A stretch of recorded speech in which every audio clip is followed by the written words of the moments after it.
Hello दोस्तों, नमस्कार। आज हम बात करेंगे विजयनगर साम्राज्य के बारे में। इस वीडियो में कंप्लीट विजयनगर साम्राज्य से संबंधित जो भी इम्पोर्टेंट क्वेश्चन बनेंगे वो सारे क्वेश्चन हम आज ही डिस्कस करेंगे। वीडियो को कंप्लीट देखें, बिना किस स्किप किए हुए देखें। और ये वीडियो आरओ एआरओ के एग्ज़ाम के लिए मोस्ट इम्पोर्टेंट वीडियो साबित होने वाली है। जो वीडियो 3 घंटे 4 घंटे की आती है, उस 4 घंटे को आप अगर कम समय में देखना चाहते हैं तो ये वीडियो आपके लिए बेस्ट वीडियो है। 2 घंटे का कंटेंट जो है केवल 20 मिनट में हम यहाँ पर कवर कराएंगे।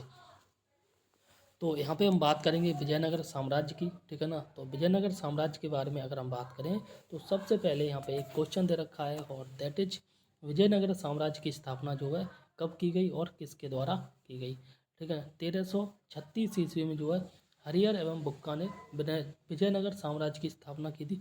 विजयनगर साम्राज्य जो है आज की डेट में कर्नाटक में पड़ता है, ठीक है। कहाँ पड़ता है? कर्नाटक में पड़ता है। इसी प्रकार से नेक्स्ट क्वेश्चन यहाँ पे कह रहा है कि विजयनगर के किस शासक ने जो है चीन के सम्राट के पास अपना राजदूत भेजा था। सिंपल है, विजयनगर ने जो शासक था इसने जो है चीन में एक राजदूत भेजा था जिसका नाम था बुक्का प्रथम, ठीक।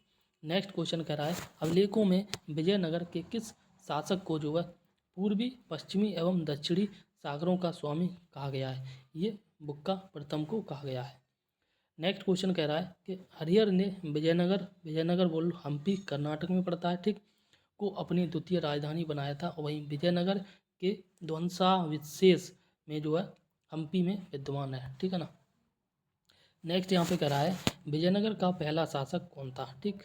और यहाँ पे आगे कह रहा है कि जिसने बहमनियों से गोवा को छीना था, ये था हरिहर द्वितीय, ठीक है ना। हरिहर द्वितीय विजयनगर का पहला शासक था जिसने जो है बहमनियों से जो है गोवा को छीना था। नेक्स्ट क्वेश्चन कह रहा है कि प्रसिद्ध विजय विठल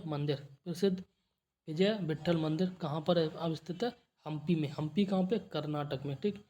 विजयनगर के राजा कृष्णदेव राय, विजयनगर के जो राजा हैं कृष्णदेव राय ने जो गोलकुंडा का युद्ध किसके साथ किया था, ठीक है ना। गोलकुंडा का युद्ध जो है ये किया था कुली कुतुब शाह के साथ, ठीक।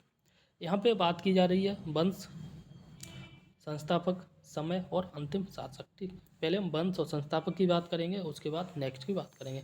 जैसे संगम वंश की अगर हम बात करें तो संगम वंश की संस्थापक या स्थापना की थी हरिहर प्रथम ने। सालू वंश की स्थापना की थी सालू नरसिंह ने। तुलुप वंश की स्थापना वीर नरसिंह ने। और वहीं अगर हम बात करें आराविडु वंश की जो है ये स्थापना की थी तिरुमल ने, ठीक। अब हम बात करेंगे जो संगम वंश की स्थापना ये 1336 से 1356 ईस्वी के बीच में की गई थी, और इसका अंतिम शासक था विरूपाक्ष द्वितीय, ठीक। और इसकी स्थापना किसने की थी? हरिहर प्रथम ने। वहीं बात करें सालों वंश की स्थापना जो है 1485 ईस्वी से 1505 ईस्वी के बीच में की गई थी, यानी कि समय था। और ये इसका अंतिम शासक था इम्माडी नरसिंह, ठीक। इम्माडी नरसिंह था, और इसका जो संस्थापक था यह था सालू नरसिंह। वहीं बात करें तुलुप वंश की तो तुलुप वंश का जो समय था ये 1505 से 1570 ईस्वी के बीच में था, ठीक। और इसका अंतिम शासक था सदाशिव राय, और इसकी स्थापना की थी वीर नरसिंह ने। अराविडु वंश की अगर हम बात करें तो इसका जो समय था 1570 के बाद का समय था, और इसका अंतिम राजा था रंग तृतीय, और अराविडु वंश की स्थापना की थी तिरुमल ने, ठीक। अब हम बात करते हैं विजयनगर साम्राज्य की वित्तीय व्यवस्था की जो मुख्य विशेषता थी। वित्तीय व्यवस्था की मुख्य विशेषता थी ये थी भू राजस्व। कृष्णदेव राय के दरबार में 8 तेलुगु कवियों को क्या कहा जाता था? ये इंपॉर्टेंट क्वेश्चन है, ट्रिपल स्टार क्वेश्चन है कि कृष्णदेव जो राय थे इनके दरबार में 8 तेलुगु कवि थे, और इनको जो अष्ट दिग्गज के नाम से जाना जाता था, ठीक। अष्ट दिग्गज के नाम से जाना जाता था। कृष्णदेव राय में देव से दा दिख रहा है, और इसी दा से जो है आप यहाँ पर दिग्गज पढ़ लो, ठीक है ना। तो दा से दिग्गज पढ़ लो, अष्ट दिग्गज, 8 से अष्ट और दिग्गज से दा, ठीक है ना। इस प्रकार से आप कनेक्ट कर लेना, आराम से याद हो जाएगा। कृष्णदेव राय के दरबार में 8 तेलुगु कवियों को जो है अष्ट दिग्गज कहा जाता था, ठीक। नेक्स्ट क्वेश्चन है, एक क्वेश्चन आपके लिए कह रहा हूँ, और ये है कि अष्टप्रधान जो किसके दरबार में जो 8 लोग रहा करते थे उनको कहा जाता है, ठीक है ना। ये आपको अगर पता है तो प्लीज़ कमेंट बॉक्स में अवश्य कमेंट करना।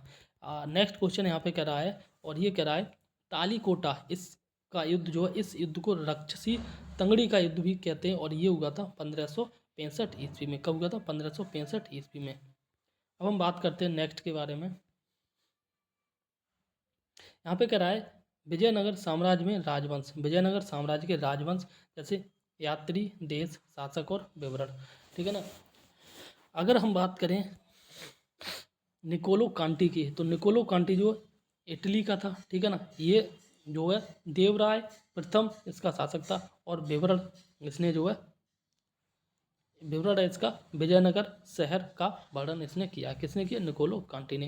ये यात्री था, ठीक है ना, इटली से आया था, देवराय प्रथम के शासन में आया था, और इसने जो है एक यात्रा वृत्तांत लिखा, पुस्तक लिखा, और इसने जो है विजयनगर शहर के बारे में लिखा था, ठीक। अब बात करते हैं अब्दुल रज्जाक के बारे में। तो ये फारस से आया था, देवराय द्वितीय के शासनकाल में आया था, और ये विजयनगर सचिवालय का इसने जो है वर्णन किया था, ठीक। इसी प्रकार से पायस की अगर हम बात करें तो पायस जो है, पायस पुर्तगाल से आया था, कृष्ण देव राय के दरबार में आया था, और इसने जो है विजयनगर के शिल्प व व्यापार का वर्णन किया था। आगे अगर हम बात करें बारबोसा, बारबोसा जो है पुर्तगाल से आया था, और कृष्ण देव राय के दरबार में आया था, और इसने जो है सती प्रथा का वर्णन किया था। नेक्स्ट के बारे में अगर हम बात करें तो ये है सीजर फ्रेडरिक। सीजर फ्रेडरिक जो है ये भी पुर्तगाली था, और इसने जो है सदाशिव राय के दरबार में आया था, ठीक है, और इसने विजयनगर का वर्णन किया था। भाई नीनूज, नीनूज डबल स्टार क्वेश्चन मान के चलो, नीनूज जो है पुर्तगाली था, और ये जो अच्युत देवराय के शासनकाल में आया था, और इसने जो सती प्रथा का उल्लेख किया था। वहीं अगर हम बात करें निकतिन की, किसकी? निकतिन की, ये रूस से आया था, और मोहम्मद तृतीय के दरबार में आया था, और इसने जो है विजयनगर की असमानता का वर्णन किया था। नेक्स्ट क्वेश्चन कह रहा है कि प्रसिद्ध विजयनगर शासक जो है कृष्णदेव राय, प्रसिद्ध विजयनगर शासक कृष्णदेव राय के अधीन जो है किस साहित्य का वर्णन? स्वर युग था, ये था तेलुगु का, ठीक। नेक्स्ट क्वेश्चन कह रहा है कि जब राजा वाडियार ने मैसूर राज्य की स्थापना की थी, तब उस समय जो है विजयनगर साम्राज्य का शासक कौन था? ये था वेंकट द्वितीय। कौन था? वेंकट द्वितीय। कब था? जब राजा वाडियार था, और इसने जो है मैसूर राज्य की स्थापना की थी, ठीक। वाडियार ने मैसूर राज्य की स्थापना की थी, उस समय विजयनगर का शासक वेंकट द्वितीय था। नेक्स्ट यहाँ पे कह रहा है कि अपनी मदुरा या मदुरई विजय बोलते हैं, मदुरई विजय कृति में जो है अपने पति के विजय अभियानों का वर्णन करने वाली कवित्री कौन थी? ये थी गंगा देवी। नेक्स्ट क्वेश्चन कह रहा है होयसलों की प्राचीन राजधानी द्वार समुद्र का वर्तमान नाम क्या है? ये है हेलवेड, ठीक है ना। इसी प्रकार से नेक्स्ट की अगर हम बात करें तो यहाँ कह रहा है विजयनगर की प्राचीन राजधानी के स्रोत जो किन खंडहरों से मिलते हैं? ये मिलते हैं हम्पी के खंडहरों से, ठीक। वैदिक ग्रंथों के भाष्यकार सायण को जो है आश्रय प्रदान किया गया, ये आश्रय प्रदान किया गया विजयनगर राजाओं के द्वारा, ठीक।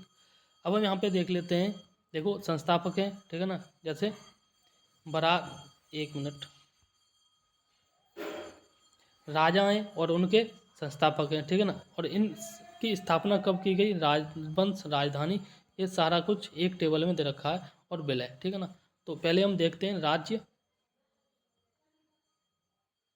राज्य देखेंगे। जैसे बरार की बात की जाए तो इसके संस्थापक थे फतेहुल्लाह इमाद शाह, ठीक है। बीजापुर की बात की जाए तो यूसुफ आदिल खां, और अहमद खां नगर की बात की जाए तो इसके संस्थापक थे मलिक मोहम्मद। वहीं गोलकुंडा की बात की जाए तो कुतुब कुली शाह या कुली कुतुब शाह, और बीदर की अगर हम बात करें तो ये थे अमीर अली बरी, ठीक।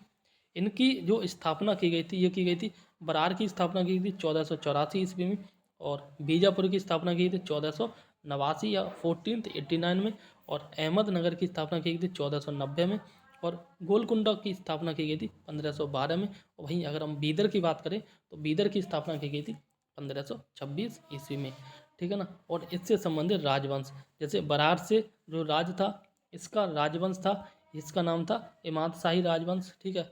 बीजापुर की बात करें तो आदिल शाही राजवंश, अहमदनगर की बात करें तो ये आपका है निजाम शाही राजवंश, और गोलकुंडा की बात करें तो ये कुतुब शाही राजवंश और बीदर की अगर हम बात करें तो ये बरीद शाही राजवंश, ठीक है ना। इस प्रकार से यहाँ पे है। वहीं अगर हम राजधानी की बात करें तो राजधानी भी देख लेते हैं। इसके बाद देखो बरार की राजधानी थी एलिचपुर गाविलगढ़, ठीक है ना। और आगे बीजापुर की राजधानी की बात करें तो ये थे नौरसपुर। और अहमदनगर की राजधानी की बात करें जुन्नार या अहमदनगर। और गोलकुंडा की बात करें तो गोलकुंडा राजधानी थी। और बीदर की राजधानी बीदर थी। गोलकुंडा की गोलकुंडा, बीदर की बीदर, अहमदनगर की राजधानी जुन्नार अहमदनगर, और बीजापुर की राजधानी जो है यहाँ पर नौरसपुर, और बरार की राजधानी जो है एलिचपुर या फिर यहाँ पर गाविलगढ़, ठीक है ना। तो इस प्रकार से विलय इतना ज़्यादा इम्पोर्टेंट नहीं है। तो इस वीडियो देखो मैं प्रत्येक वीडियो में प्रत्येक टॉपिक को सेपरेटली पढ़ा रहा हूँ, ठीक है ना। जैसे विजयनगर यहाँ पर एक ही पेज में ये पूरा कंप्लीट हो गया। अब नेक्स्ट वीडियो में हम बात करेंगे दिल्ली सल्तनत में प्रशासन के बारे में, ठीक है ना। तो इस वीडियो को यहीं पर समाप्त करते हैं। अगर वीडियो अच्छी लगी तो प्लीज़ लाइक करें, शेयर करें, सब्सक्राइब करें।